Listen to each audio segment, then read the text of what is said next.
Hey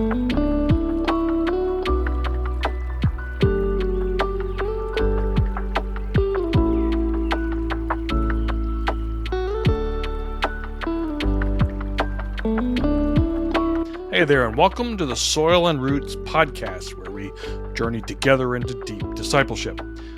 I'm Brian Fisher. This is episode 130, Rested and Relaxed. Today we're going to explore one of Jesus' most fascinating characteristics, the fact that he is so relaxed. When theologian Dallas Willard was asked to describe Jesus in one word, this is what he said: relaxed. When we see Jesus, we don't see someone in a rush. The main purpose here at Soil and Roots is to encourage us to become people of depth, or what we call deep disciples. Deep disciple is someone who is increasingly awake or attuned to God and to others, themselves, and the world around them, including creation and culture. In other words, someone who is increasingly becoming more like Jesus. Another way to see it is that our purpose is to help resolve the great omission, the fact that modern Christianity talks about making disciples but struggles to actually do so. Modern Christianity often finds it difficult to help people become more like Jesus from the inside out, thinking and acting and relating and loving more like him. As philosopher Dallas Willard claimed, we live in an age where it seems entirely possible to be a Christian but not a disciple. Certainly, if everyone who claimed to be a Christian were a disciple, the world would be a much different place, and the kingdom would be coming that much quicker. So, anyhow, the solution to the great omission is deep discipleship. And this season, here in season 6, we're grappling with a critical question in our spiritual journey. If we are to become more like Jesus, what is he like? Who is he? What are the characteristics that we should be emulating or forming? What is the object of our formation? Now, we could try to answer these questions by looking at passages like the fruits of the Spirit or the Beatitudes. These are, after all, good qualities of Jesus. Instead, we've chosen here to examine aspects of Jesus by observing him in the Gospels rather than by simply just reading instructional texts. So we've watched him as he talks with his Father, as he interacts with people, as he's healing and instructing and engaging and expressing himself. It's been a fascinating journey so far. We've discovered that Jesus is the most emotionally secure person in human history. He operates from such a firm, rock-solid sense of identity. And then we observed how Jesus navigates life through his experience of being the beloved. He exists in the love of his Father. He rests in it. He operates in it. He extends it to those around him. It's just remarkable. We also discover that Jesus is hardly a straightforward communicator. He's often paradoxical. He's vexing, puzzling, mysterious. He's nuanced, and oftentimes he's actually subversive. This led us to conclude that Jesus is relationally shrewd. He doesn't give his heart and trust to everyone. He discerns and understands the intentions of our hearts. He customizes the way he relates to people based on their motives and their desires. He knows when somebody is truly humble, and he knows when somebody is just trying to use him. Jesus never loses or gives up his agency. He remains in complete control even as he heads to his death on the cross. And Jesus judges. He always does so from a position of love, but that doesn't mean he isn't very direct and sometimes purposefully offensive. He makes decisions, he evaluates hearts, he calls a spade, or a brood of vipers. He is emotionally free. He expresses joy, encouragement, happiness, grief, frustration, anger, wit, sadness. And he is gentle. He purposely restrains his power often to extend empathy, compassion, mercy, grace. Just think about the woman caught in adultery, or the fact that he indeed could have called down legions of angels to destroy his enemies as he endured the cross, but he chose otherwise. And as we're going to explore today, Jesus is remarkably relaxed. He isn't in a hurry, he's not stressed, isn't dwelling on the past, obsessing about the future. He is exceptionally calm, with very few exceptions. So if we are to become more like him, do we find ourselves becoming more like him in all of these areas? Are we emotionally secure? Do we rest in our identity, even if people don't like us, or we aren't popular, or we aren't people-pleasing? Are we okay even when those around us aren't okay? Do we exist in the reality of being the beloved? Do we wake up and go to bed experiencing God's love and delight in us, not just knowing it, but experiencing it? We may intellectually agree with that, but do our hearts follow suit? Do we feel safe in God's universe, regardless of where we are and what we're doing? Are we relationally shrewd? Do we always give a response to a question, or are there times where we follow Jesus' example, answering a question with a question, refusing to give up our hearts or information when it's not healthy to do so, only giving our inner lives, our inner selves away when we decide it's best and right versus when someone else might demand it? Are we self-aware judges? We all make determinations and conclusions every day, all the time. Do we do so by first examining ourselves? And can we be gentle? We all have some measure of power. Do we carefully restrain it, maybe in our words or in our actions, when God calls us to be gentle? And are we relaxed? Or do we suffer from some sense of inner anxieties or fears and a need to control circumstances and people? Well, obviously, I'm attempting to paint a picture of the inner life of a deep disciple that probably differs from what we might assume. We find Jesus to be a person who is entirely at home with himself because he is entirely at home with his Father. And that is precisely the type of life that God intends for you and me. Not just when we're dead, but right now. This is the abundant life, the perfect peace that he offers us. So let's take a look at what it means to be relaxed, to be at peace, to be at rest, even when life may be none of those things. A simple read through the Gospels reveals a Jesus who is at peace and in control wherever he is. When the boat he and his disciples are on is being tossed and turned on turbulent seas, where is Jesus? Perfectly sound asleep in the hull. For most of us, it's a bit hard to imagine what it might be like to be accosted by someone who is, let's say, possessed by a demon. I don't watch horror movies, but I've seen a few scenes of exorcisms and people being attacked by evil spirits. I mean, sure, it's Hollywood, but it seems like it just might be a little bit scary. And how does Jesus respond? A simple word here, a command there. He directly and firmly casts away demons while caring for their victims. When people laugh at him, he responds and goes about his business. When they seek to kill him, he avoids their attempts. He slips away, continues his mission. When huge crowds have no food, he creates it out of nothing. When his disciples are perpetually worried, sometimes he gets on their case and other times he just comforts them. What about when the religious elite demand answers from him or a sign? He calmly tells them no, or he definitely outthinks them. Now, granted, he doesn't seem particularly relaxed when he's turning over the tables in the temple, though he is self-controlled. And he's deeply agitated and distressed in the Garden of Gethsemane. But it appears that as soon as Jesus acknowledges his Father's will to go to the cross, he sets his face in that direction with determination and poise. His conversations with Pilate and his other betrayers indicate someone of very sound mind, calm presence, emotional control, and conviction. Overall, Jesus just seems to be at ease with himself and with God and others, even when the others are out of control. Is that the sort of restful, relaxed spirit even attainable for those of us who just aren't God? Well, several seasons ago, we looked at a book called The Critical Journey. It theorizes that the discipleship adventure can be broken down into 6 stages. The modern church very well covers the first 3. As we've discovered, though, the last 3 are rarely explored or explained, yet those stages are what he here might refer to as deep discipleship. So here are the entire 6 stages. Number 1, being introduced to God, learning about him, engaging in service, and then stage 4 is the inward journey, which also features the wall, the outward journey, and stage 6 is what they call a life of love. So a deep disciple intentionally moves with Jesus toward this last stage, a life of love, stage 6. A person who wants to become a deep person is typically going to be found somewhere in stages 4, 5, and 6. This is not a value judgment. People in stages 1, 2, and 3 are wonderful and they have extraordinary worth. They just simply haven't experienced the caverns and crevices of the inner life with God quite yet. All right, let's go back to the book. Just listen to how the authors describe someone who lives in stage 6. and see if we recognize the type of inner relaxed life of Jesus that we're exploring.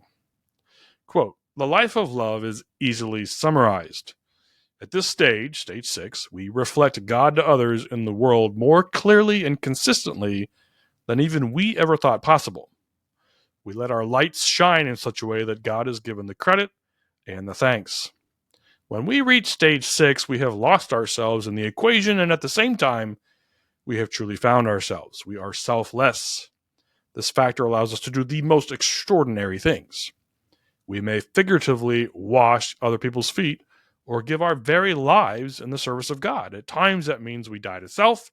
At times it has meant and can mean that we die literally. We are at peace with ourselves, fully conscious of being the person God has created us to be. Our times alone with God come during the quiet times away, as well as in the everyday unceasing conversations. We have little ambition for being well known, rich, successful, noteworthy, goal-oriented, or even spiritual. When at stage 6 we still experience pain or shock, it tires or angers us, but we can simultaneously experience God's grace, His humor, and comfort even in the midst of it. We don't fear pain, trauma, disappointment, or even death because God is there to provide and lead us on. End quote.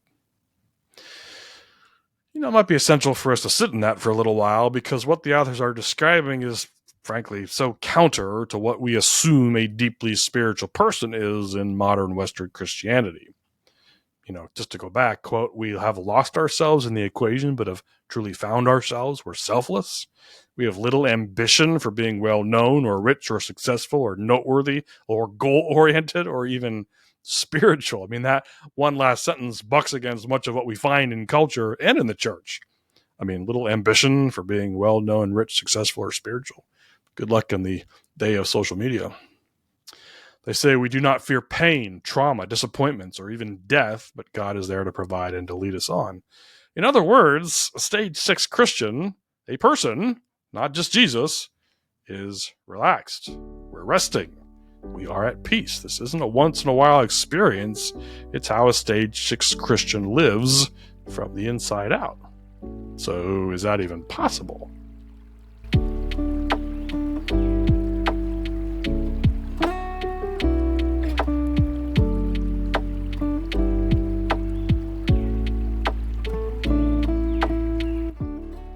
You may recall that we talked all about the forgotten kingdom in season 4. The kingdom of darkness can often be described with the words that begin with DE, destroy, desecrate, demean, death, denigrate, degenerate, devolve.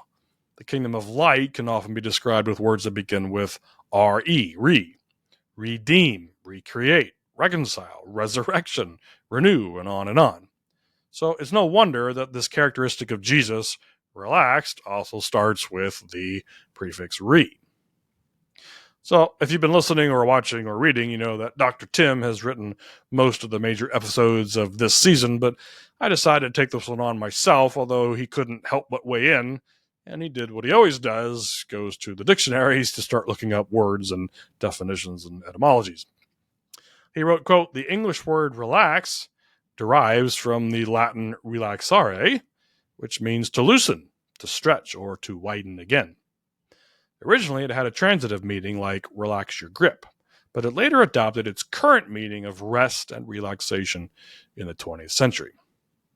There's a lot of figurative overlap here with letting God stretch us, loosening our tight hold on certain things, and being relaxed, made flexible again, or calm, centered, and at peace, just as we were in the garden and are meant to be still."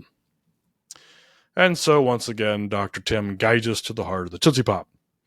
A person whose inner life is relaxed, calm, peaceful, restful is someone who habitually loosens their grip. They let go. In other words, they surrender. And so here we come to the tough stuff. The fact that the most relaxed, calm, purposeful people are those who aren't attempting to wrest control from God, others, or themselves. Now, I grant you the word surrender isn't always positioned on the most favorable terms today. The losing team surrenders to the winning team. The losing faction in a war surrenders to the winning faction. Surrender is often portrayed as the failure to conquer the more powerful foe. But in this case, surrender is actually life-giving, not life-stealing. It means we have joined the winning side from the inside out. So let's take a brief look at what this concept of surrender looks like. We could probably dedicate several episodes to exploring what it means to surrender as we pursue an inner life of relaxation, calm, and purpose. And I want to be careful here because the phrase surrender or surrender our hearts to God is often used to describe conversion. We surrender our hearts to Jesus and ask him to forgive us. That's not what I'm talking about here. We're not talking about a one-and-done event that may or may not lead us to become more like Jesus. I'm referring to a lifestyle, a way of living, of surrender, that leads to perfect peace and abundant life as our primary method of existing. So here's one practical example. A life of surrender means we don't attempt to rewrite the past, or we don't attempt to control the future. The relaxed person lives in the present. Now, this might seem a bit obvious considering, well, we all live in the present, but do we really live in the present? Albert Haas writes this, quote, "The vast majority of us suffer from amnesia of the present. We think that the real action is somewhere else. Some of us have lost touch with the present moment because we prefer to live in the past. We are forever mulling over yesterday, regretting it, analyzing it, or glorifying it with nostalgia. Sentimentality, regret, and guilt are the prices we pay when we live yesterday today. Others of us are jumping ahead to the future, anxious about next weekend, planning next month, wondering about next year. With antacids in our pockets and ulcers in our stomachs, we race towards tomorrow. Anxiety and worry are the prices we pay when we leave the home of the present moment and try to live in tomorrow today." End quote. Such a powerful passage. So let's look at some of his descriptive words again. Someone who lives in the past experiences sentimentality, regret, and guilt. Someone living in tomorrow experiences anxiety and worry. None of those seem particularly pleasant. But someone who lives in the present is at home. Home is where it's safe and secure. Home is where we rest. We relax and become calm. It's familiar to us. Well, where do we find Jesus living? Is he obsessed with the past or attempting to control the future? On the contrary, he is deeply present and deeply attuned to the people and events right now. Sure, he brings up stories from the past and occasionally predicts the future, but he doesn't live in either place. He is perfectly content to be where he is at the present moment. Well, maybe like some of you, I am extremely well acquainted with attempting to rewrite the past and control the future. There are whole swaths of American culture designed to draw us out and keep us in one of those two places. It might be beneficial to visit those places, but don't plan on staying overnight. I mean, I've spent more hours than I can count going back and reliving conversations or exchanges I've had in attempts to perform better, win an argument, pick up on something I may have missed. And I often spend time in the future attempting to control factors over which I have absolutely no control. Why do I do that? Well, because I want to be safe or financially secure. I want to remove risk. I want to avoid pain or conflict or steer clear of suffering. The underlying idea, we always talk about ideas here at Soil and Roots, is that I have the power somehow to change the past or control the future. And of course, I have no such power. Why then do I waste my time and energy living in two places that actually don't exist? And the answer is, of course, that I don't trust God and others nearly as much as I think I do. I just consider a 4-year-old little girl. Does she worry about yesterday or attempt to control tomorrow? Well, I doubt it, because she lives in the simple trust that her caregivers will be around and take care of her. She is, in fact, in a way, surrendered to the reality of the present. Children are delightfully exceptional at living in the present. It's not until we become older that we screw it all up. I suppose that may be why children seem to have a lock on the kingdom of God. Can we get it back? Can we return to a childlike state of surrender, of trusting that God is taking care of the past and the future so that we don't have to? Can we become people who receive the present as a present and find ourselves present and attuned to whomever we're with and whatever we're doing right now? Well, the good news is the answer is yes, though we find ourselves returning to the first few episodes of this season. We let go of the past and the future. We stay relaxed in the present, just like Jesus, as we experience increasingly the life as sons and daughters of God, as we accept Jesus' invitation to be the beloved. Again, this is not simply an intellectual statement. It is a state of being. We should also note that being relaxed and calm is not really a perpetual state. I'm talking about a general state. Jesus was angry when he overturned the tables and deeply troubled in the garden. Paul had moments of profound anxiety and may have actually suffered from a nervous breakdown. So it doesn't mean that we become unemotional or that we don't have any stress or anxiety in our lives. I've argued before that the deeper we become, the deeper we may feel. As we become increasingly like Jesus, we feel what he feels, and he feels the widest array of human emotions. So let's go back to the toddler example. The typical child expresses a dizzying array of emotions, sometimes all at once. But chances are they aren't obsessing about the past or attempting to control the future when they go down for a nap. And their general disposition, their general state of being is one of absolute trust in their caregivers. They may have moments of stress and anxiety, but their underlying character is one of surrender and trust. Let's be honest, for some of us, it really is the opposite. Our underlying character is one of rumination and control, with occasional moments of being relaxed and being trustful. A child in a healthy family lives in the reality of being relationally secure. They experience it in their hearts and their bones. They unconsciously know they are safe and secure and can therefore relax. Well, God has provided us with an unlimited number of ways to experience this type of relational security with him, and not surprisingly, many of them align with how we experience rest and secure attachment with other people. So, in whose presence do you feel calm, listened to, attuned, and cared for? How does that person treat you? How do they experience you? That makes you feel that way. What about them helps you feel a sense of relational safety? Perhaps it's the way this person just seems to delight in you. They're just happy to be with you. Maybe it's the way they carefully pay attention to your words and your heart. Maybe it's the fact that they always seem to be available to you. They pick up the phone when you call. Oh my gosh. When you need something, they're there. Whether you're laughing or crying or ranting, raving, thanking, asking, or lamenting, they just seem to show up and care for you as you are. So how might God be inviting us to experience those same things with him? Certainly, your well-attuned friend is one way that God is relating to you. What are some other ways? A psalm, a walk in nature, something you read or eat or experience throughout your day? In what ways might God be inviting you to experience his relational security so that we can become more relaxed in our inner lives, even when our lives are not that relaxed? Here's one last idea, and then we'll close. I've discovered that living in the present and not dwelling on the past or attempting to control the future is something that we can actually practice. It doesn't come naturally for many of us once we get into our teens and 20s, but I think it can be regained. So first, we practice what's known as metacognition. We've talked about this before, but human beings have the ability to think about what we think about. Metacognition. We think about what we think about.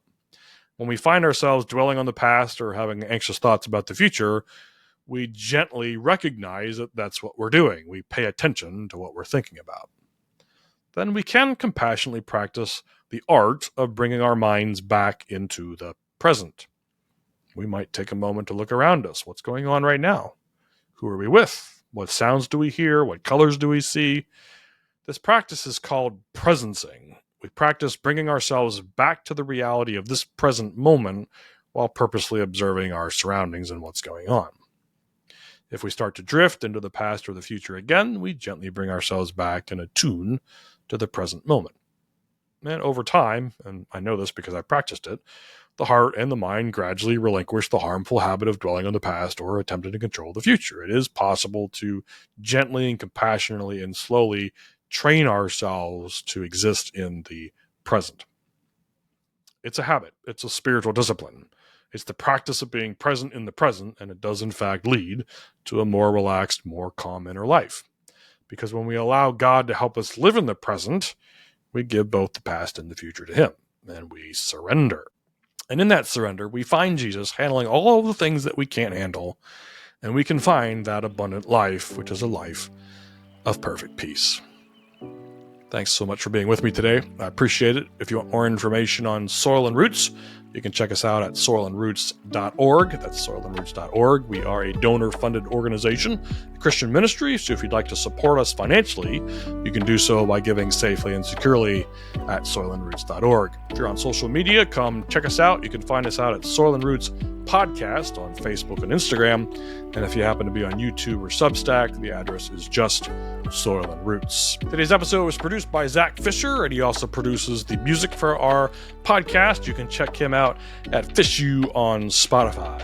Next episode 131, the guys will be back and we'll greenhouse what it means to be a person who in their inner life is relaxed. Thanks for being with me, and we'll see you next time.